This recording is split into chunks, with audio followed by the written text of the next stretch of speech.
Have you ever found yourself staring at the ceiling late at night, wondering why you exist, why anything matters, or what possible purpose you could have in a world that often feels confusing, chaotic, or even meaningless? It's a haunting set of questions, and if you've ever experienced those moments, you're not alone. These queries about life's purpose and the nature of existence have been asked by countless individuals throughout history, including some of the greatest minds and most celebrated artists. One of these individuals was none other than Leo Tolstoy, a literary titan whose works like War and Peace and Anna Karenina continue to be regarded as masterpieces of world literature. Even though Tolstoy achieved widespread fame, had substantial wealth, and was surrounded by a loving family, he found himself consumed by existential doubt and a crisis of faith around the age of 50. From that point on, life, death, faith, and the possibility of meaning became obsessions that haunted him, compelling him to search far and wide for a resolution to what he perceived as the fundamental riddle of human existence. In his early years, Tolstoy seemed destined to lead a charmed life. He was born into an aristocratic family in Russia in 1828 and inherited a large estate. Over time, he became known not only for his literary genius, but also for his dynamic personality. He traveled extensively, held a keen interest in social reform, and was passionate about education. His fame soared with the publication of War and Peace, a sprawling epic about Napoleon's invasion of Russia and the interplay of fate, history, love, and family. He followed that monumental success with Anna Karenina, another masterpiece that explores love, betrayal, social norms, and moral responsibility in 19th-century Russian society. These two novels alone are frequently cited among the greatest works of fiction ever written. By any worldly measure, Tolstoy had made it. He was wealthy, well-regarded, and secure. Yet, as he approached his 50th birthday, something inside him began to shift dramatically. He found himself unable to hold onto the sense of contentment and fulfillment he once enjoyed. He described this psychological upheaval in a short but pivotal work called A Confession, an essay in which he lays out the raw details of his existential despair. He writes about a dark period when the question of why overshadowed all of his daily activities. If he was writing or spending time with his family or taking pleasure in anything at all, a voice inside him would nag, "But what's the point?" Each momentary joy was cut short by a deeper dread that nothing in life was permanent or ultimately satisfying. He found himself tormented by thoughts of mortality. If he was going to die, and if everything would someday vanish, what was the use of any striving in the meantime? Tolstoy likened this constant reflection to being stuck in a well, a parable he included in A Confession. In the tale, a man is fleeing a wild beast and jumps into a well to escape. At the bottom of the well is a dragon, jaws wide open, waiting to devour him. The man clings to a branch growing out of the well's wall, thus escaping both the beast above and the dragon below. In this precarious position, he notices drops of honey on the leaves of the branch and becomes momentarily absorbed in their sweetness, forgetting his impending doom. The parable captures the predicament Tolstoy felt.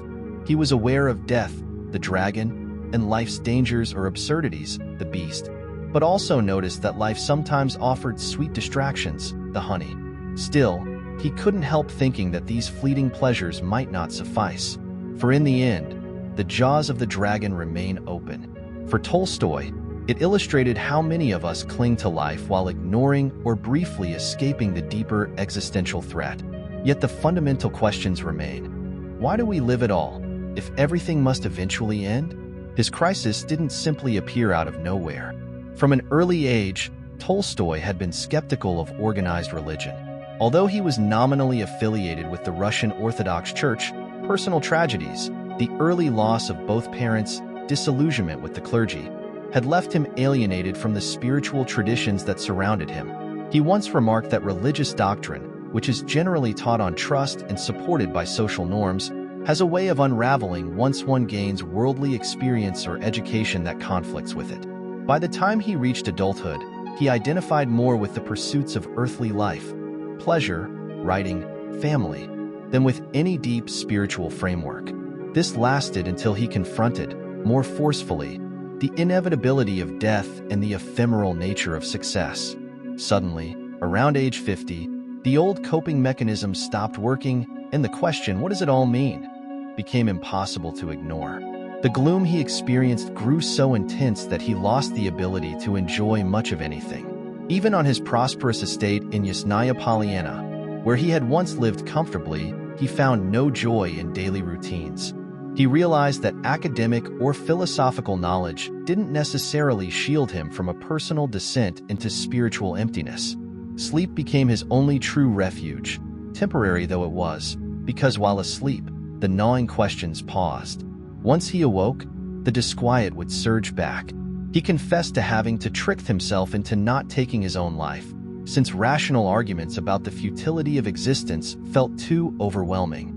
It was a haunting period when he felt like an emotional toddler, constantly repeating why to every fact of life, every piece of conventional wisdom, every hint of comfort. He repeated an almost childlike refrain. If not now, then tomorrow. If not tomorrow, then in 30 years. Does it make any difference? These words laid bare the stark logic of despair. Time would inevitably erase all that seemed important in the present, so how could anything matter? As a man of expansive intellect, Tolstoy tried to find relief in various spheres of human thought. First, he turned to philosophy. He read deeply into the works of thinkers as varied as Socrates, Buddha, and Solomon, searching for a universal truth that could free him from this torment. But to his mind, everything he encountered suggested that life was, in fact, meaningless, or that it would have been better never to have been born at all. These philosophers, at least as he understood them, seemed to say, the wise realize life is suffering, and that the real trick is to let go of worldly attachments. The notion that life's absurdity might be answered only by total renunciation didn't satisfy him. He still desired a constructive or hopeful reason to engage with the world, not just to renounce it or sink into despair. Next, he turned to science. In the intellectual climate of his time, the latter half of the 19th century, Darwin's theory of evolution by natural selection and other scientific advances were dominating much of educated discourse. For Tolstoy, though, Darwinism and the broader biological perspective provided an even bleaker lens. Humans were mere lumps of energy, accidents of evolution with no inherent value beyond survival, destined for death once our cells aged. Science gave no guidance on how to live, offered no consolation for the existential angst that was ravaging him. While it could explain processes at work in the natural world, it left the deep question of why live largely unanswered. Tolstoy concluded that for all its explanatory power, science didn't address the spiritual or existential dimension he was grappling with. He then observed the people around him, attempting to identify how they coped with these questions. He later categorized their coping mechanisms into a few broad strategies. Some, he noticed, simply refused to think about the matter at all.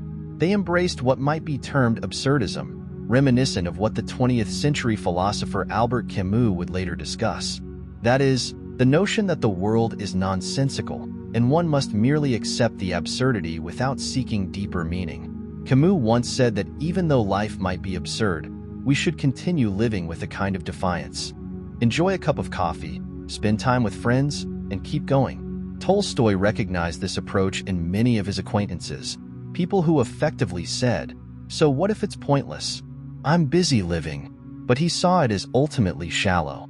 It might work temporarily, but any tragedy, any reminder of mortality, any moment of reflection could unravel that facade. He doubted that ignoring the fundamental puzzle was a sustainable route. Others, he found, attempted a more deliberate path of pleasure-seeking, which he identified as Epicureanism. They indulged in wealth, status, romantic pursuits, or sensory gratifications to distract themselves. In the parable of the honey drops, this might be the person who licks the sweetness while ignoring the dragon below and the beast above. But Tolstoy considered this no real solution.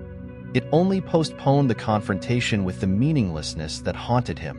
Indulgence could never truly satisfy him for long, and he suspected it wouldn't satisfy others indefinitely either.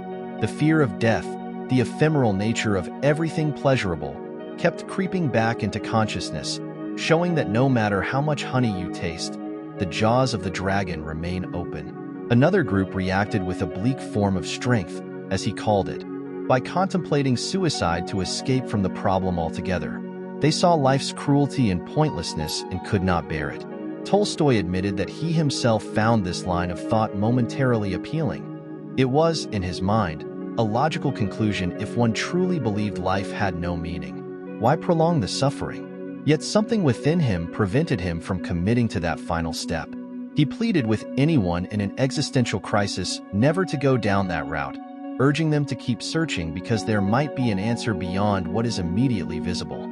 He suspected that any solution arrived at under the weight of despair might be incomplete or short-sighted.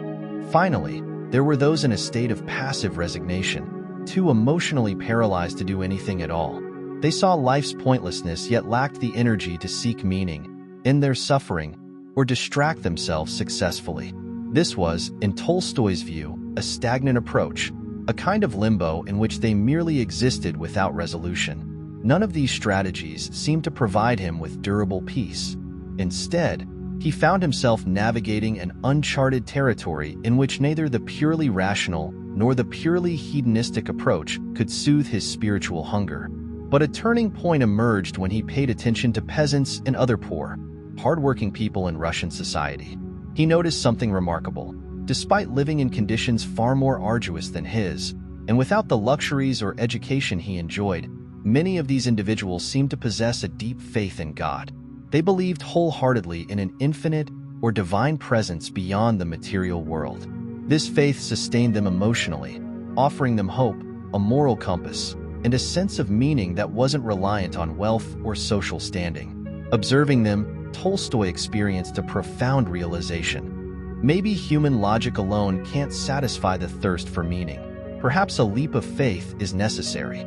He began to revisit religion, not in the dogmatic form he had once rejected, but as a personal experience of the infinite. He still had reservations about orthodox theology, but he started to see that faith could bring a sense of purpose that purely rational or scientific thought left wanting. The notion that life is finite, that everyone dies, that everything changes, none of this necessarily precluded the possibility of an overarching divine reality. If anything, it underscored the need for something beyond the logic of cause and effect. To Tolstoy, it began to make sense that one had to trust in a higher power, even if that trust wasn't provable by the methods of science or philosophy, because only through that trust could one find the reassurance that life mattered in a larger cosmic sense. He wasn't blindly accepting religious dogma, however. His journey involved studying sacred texts, engaging in personal spiritual reflection, and simplifying his life to align more with the values he found in the Gospels. The figure of Jesus, for instance, took on new meaning for him. Tolstoy became convinced that Jesus' core teachings about compassion, humility, and love were not merely religious platitudes but practical guidelines for living meaningfully. He adopted a simpler diet, took up manual labor, gave away much of his wealth, and tried to embody the virtues he interpreted from Christian teachings. His transformation wasn't entirely well received by his aristocratic social circle or even fully appreciated by his own family, who worried about the financial ramifications of giving away so much property. But for Tolstoy, this new orientation was a matter of existential necessity. A significant parallel to this internal transformation can be found in Anna Karenina, specifically in the character Levin, whose spiritual arc mirrors Tolstoy's own. Levin wrestles with existential questions, grappling with the meaning of life, the inevitability of death, and the possibility of any lasting fulfillment. He ponders love, fatherhood, work, and the illusions of worldly success. By the end of the novel, Levin has a revelation that living for something beyond oneself, something that might be described as faith or love, something intangible yet deeply real, makes existence bearable. It's a quiet epiphany rather than a grand spectacle, highlighting the personal nature of such a spiritual turn. Tolstoy's newfound faith didn't erase all his doubts. Even late in life, he struggled with the institution of the church, lamented the hypocrisy he perceived in the clergy, and advocated for reforms. His was more of an individualistic or mystical Christianity than a conventional one. But the important pivot was that he no longer believed everything had to be solved purely through reason. He came to believe that the rational mind could take you only so far, and then you needed to rely on a certain openness to the divine or the infinite to find deeper peace. This perspective didn't solve all the mysteries of life, but it gave him a way to live authentically without being crushed by despair. The changes in his personal life after this conversion were dramatic. He dedicated himself to philanthropic projects, tried to improve the conditions of peasants, and spent a great deal of time writing essays about moral philosophy, nonviolent resistance, and the necessity of spiritual awakening. Many people consider him one of the early pioneers of pacifist thought. Indeed, his work even influenced figures like Mahatma Gandhi. Though he had once been known for a somewhat opulent lifestyle, entertaining visitors from around the world, hosting grand gatherings, he gradually withdrew from many of these social obligations, focusing instead on prayer, reflection, and manual work, believing that the humblest tasks could be profoundly ennobling. This shift placed a strain on his marriage. His wife, Sophia, struggled to accept the drastic changes in his worldview, especially concerning finances. He had long been the celebrated count and author whose estates and income supported a large household. Now he was simplifying, renouncing personal property, and advocating the moral imperative of living more like the poor. Although their relationship was filled with love and respect, these differences caused friction and misunderstandings, illustrating the deep difficulties that can arise when one partner undergoes a major spiritual transformation. Yet, despite the tensions, Tolstoy retained his sense of mission. He wrote theological critiques, attempted to interpret the Gospels for lay people, and corresponded widely about social justice, nonviolence, and moral renewal. The man who once felt paralyzed by existential dread now channeled his energy into rethinking society's structures and offering a blueprint for a spiritually enriched life. He lived to be 82 years old, dying in 1910, and though his final days were marred by a dramatic departure from his family estate, he left in the middle of the night, hoping to live out his remaining time in solitude. One can see in those last years a man who no longer succumbed to the black despair that haunted him decades earlier. He had found a kind of anchor, even if it wasn't neatly circumscribed by any traditional creed. For modern readers or listeners, Tolstoy's story offers a roadmap to surviving existential crises without necessarily having to follow the exact same path. It reminds us that the question, what is the meaning of life, doesn't always have a purely rational solution. Even those who achieve the heights of worldly success can feel a gaping emptiness, suggesting that fulfillment may not lie purely in external accomplishments. We can take from Tolstoy the notion that if reason and logic reach a dead end, and if pure pleasure-seeking or distraction only postpones the problem, then perhaps there's an invitation to consider something outside the boundaries of our usual thought processes, something that could be called faith, spirituality, or a trust in a higher reality. One might also interpret faith more broadly, not necessarily confining it to the concept of God. Some people find a spiritual sense of meaning in nature, creativity, love, or the oneness of humanity. Tolstoy came to see God as infinite love and goodness, but he recognized that the divine could be experienced in many ways. The crux of his realization was that life demanded a connection to something beyond the self that transcended the ephemeral nature of human existence. Whether that something is described as God, universal consciousness, or moral law might be less important than the fact of its transcendence. Yet, he also warned against shutting off the mind entirely. He didn't endorse blind faith. Rather, he described a necessary interplay between reason and belief. Reason helps us navigate the world, but it can't always tell us why we should keep living when things seem pointless. Faith supplies the impetus to live with commitment and hope.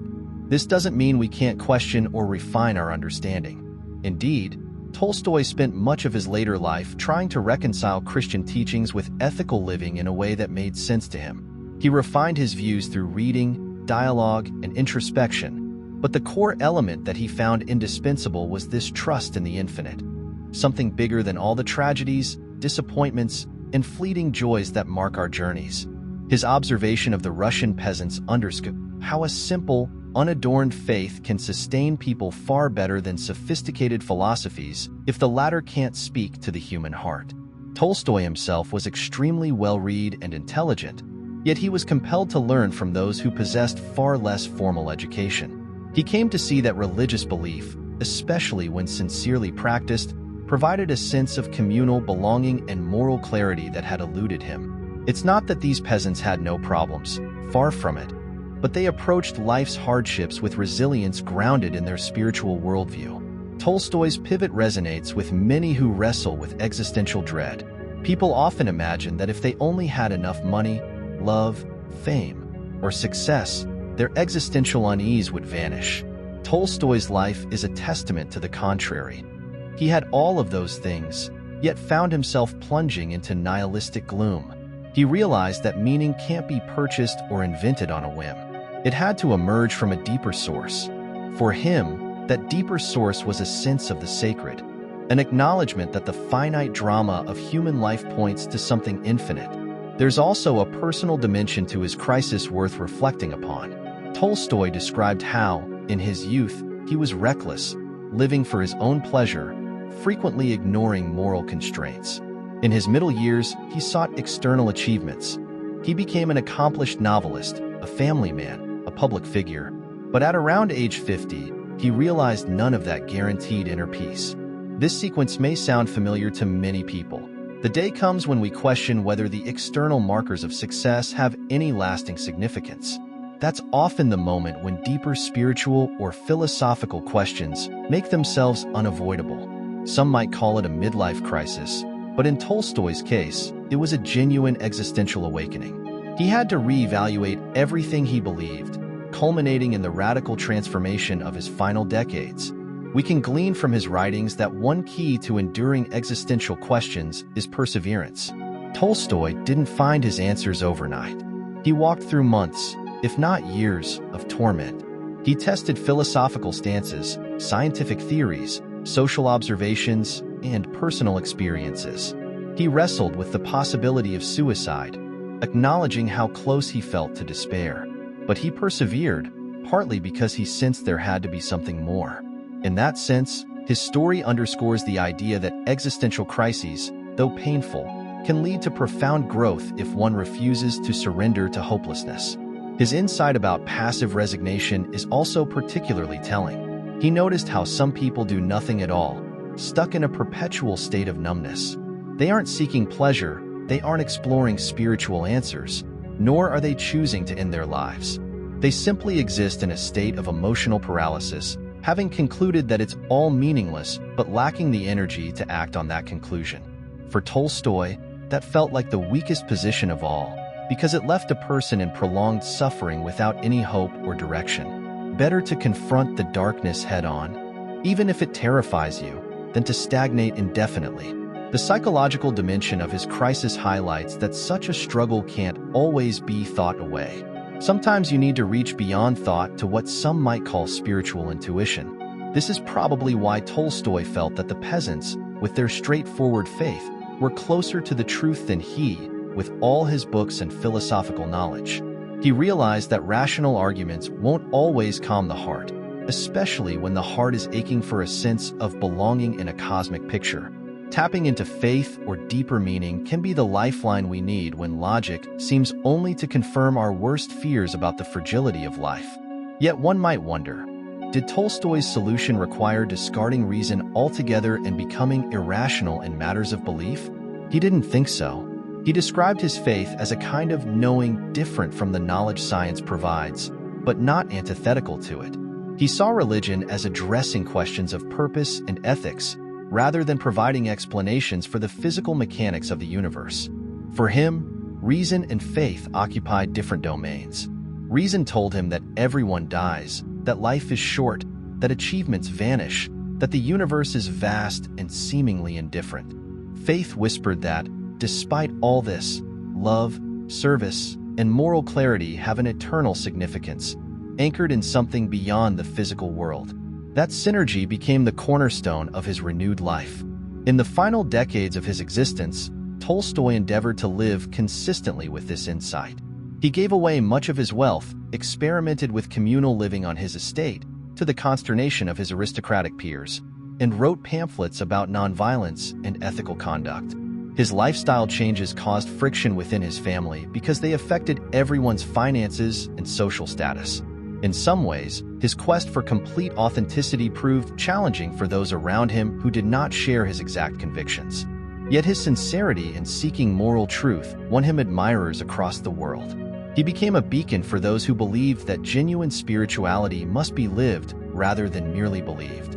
Even toward the end of his life, he maintained that the key element he discovered, that faith in the infinite, was the only real cure for the existential dread that had once threatened to undo him. His death at the age of 82, in 1910, was itself surrounded by symbolic drama. He left home late in the night, falling ill during his travels, and died in his stationmaster's house. This departure seemed to many a final gesture of renunciation toward aristocratic comfort. Some interpret it as an attempt to escape the worldly entanglements that still clung to him, a final quest for spiritual purity. Yet even in that sad event, one sees a man who refused to fall back into complacency, who insisted on living authentically until his last breath. Thus, in remembering Tolstoy's story, we see a testament to the idea that existential crises can be opportunities for deep renewal, provided we remain open to the possibility that life is more than just what we can measure or rationally deduce. Reflecting on Tolstoy's journey might prompt us to ask questions of our own. Are we ignoring the question of meaning, distracting ourselves with pleasures, or passively resigning ourselves to life's drudgery? Or are we seeking, with open eyes and open hearts, the profound sources of meaning that might lie beyond our usual routines? Perhaps we're not prepared to accept a particular religious viewpoint, or maybe we've been put off by hypocrisy in certain religious institutions, just as Tolstoy was.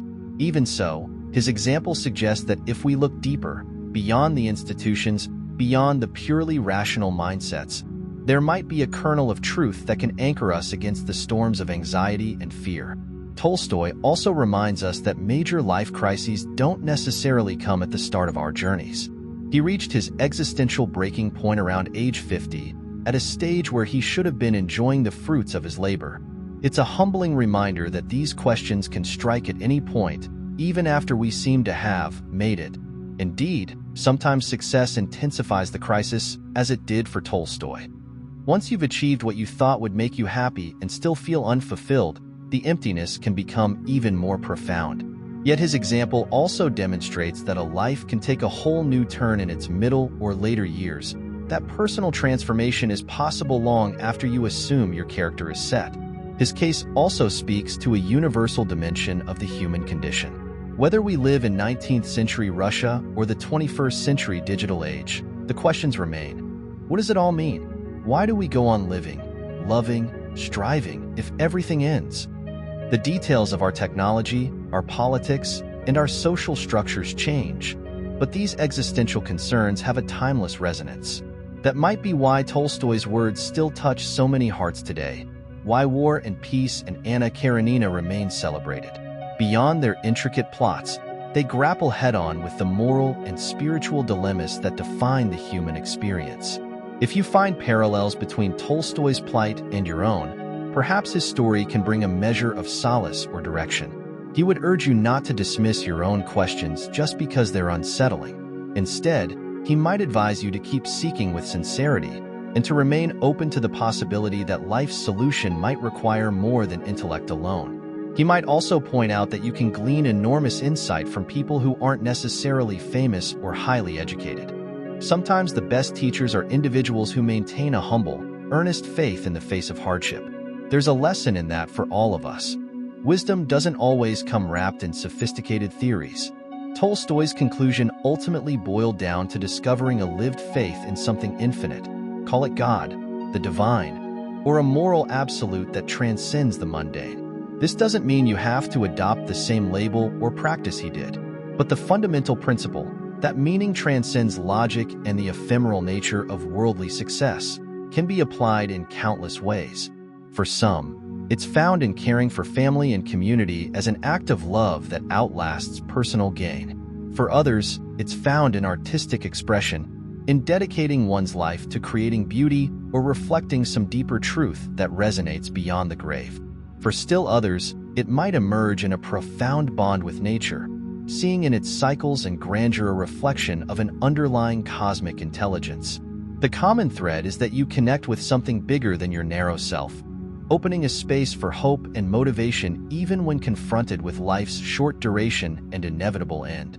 It's fascinating, too, to note how his spiritual views influenced his later works. In novels like Resurrection, short stories, and religious essays, he delved deeper into themes of repentance, moral responsibility, and the tensions between institutional religion and genuine faith. He insisted that the most vital truths about how we should live are simple, accessible to anyone with a sincere heart. In that sense, his later writings formed a bridge between the high literature for which he's best known and the moral activism that shaped his final years. That he passed away still holding onto these convictions, enough to leave his own estate to further simplify his life, speaks volumes about the depth of his transformation. This wasn't a passing phase or an intellectual curiosity. It was a full-scale reorientation of his values, a final conclusion that the best route to inner peace was an embrace of spiritual humility and service to others. The aristocratic circles of his day often scoffed at him, treating him as an eccentric or a saintly fool, but over time, the weight of his message has endured far beyond the fleeting judgments of his contemporaries. Indeed, the sincerity and thoroughness of his search have made him a figure of continued fascination for readers, scholars, and spiritual seekers alike. His path was unique, and no single individual can replicate exactly what Tolstoy did. But the heart of his struggle, facing up to the emptiness that arises when worldly success fails to satisfy the longing for meaning, is something that can strike any of us. His life testifies that there is a way through that darkness, a way that doesn't necessarily involve ignoring or trivializing the questions. Instead, it involves acknowledging them, traveling through them, and realizing that at the end of the labyrinth, we might find a deeper sense of purpose that unites reason and a more mystical or spiritual dimension. If anything, Tolstoy's story affirms that you don't have to settle for shallow answers or numbing distractions. Even though reason might lead you into a corner where everything appears futile, there remains the possibility of an insight or shift in perspective that can alter how you see the entire drama of existence. That shift might come from witnessing the faith of ordinary people, from reading a sacred text, from experiencing a moment of overwhelming love or beauty, or even from the pain of hitting rock bottom in your despair. The point is to remain open to the spark that can awaken you to a broader reality. He would also tell you not to despair if your life doesn't seem to align with what you think your convictions should be. Change can be slow, complicated, and messy. Tolstoy's own household was rife with disagreements over property and lifestyles, but he persisted, recognizing that the path he embarked upon was more valuable to him than retaining social comfort. Similarly, each of us will face obstacles as we try to integrate any deep shift in our worldview into daily life. The measure of success, however, may not be in how smooth the transition is, but in how sincerely we undertake the journey. Tolstoy wrote, "Without faith, it is impossible to live." He wasn't speaking of blind faith in a rigid system of dogmas, but rather that heartfelt trust in something that can't be fully dissected by our limited rational faculties. He believed we each have a spiritual dimension yearning to connect with the infinite. Denying that dimension, in his experience, led straight to the precipice of despair. Acknowledging it, even without all the answers neatly packaged, allowed for hope, love, and the renewal of joy. The same might be true for countless people today who feel overwhelmed by modern complexities. Constant news cycles, social media illusions, personal anxieties, and the universal recognition that life is fragile and fleeting. It's telling that, even in this digital age, we still read Tolstoy's works, find ourselves moved by his depictions of human struggle and moral questing, and are drawn to his introspections on life's purpose. His thoughts have survived wars, revolutions, political upheavals, and dramatic changes in technology. Perhaps that indicates how deeply he touched upon something universal and timeless in the human condition. By sharing his story, we carry forward the invitation to wrestle with these big questions rather than avoid them, and to see that the potential for solace or meaning might lie closer than we think.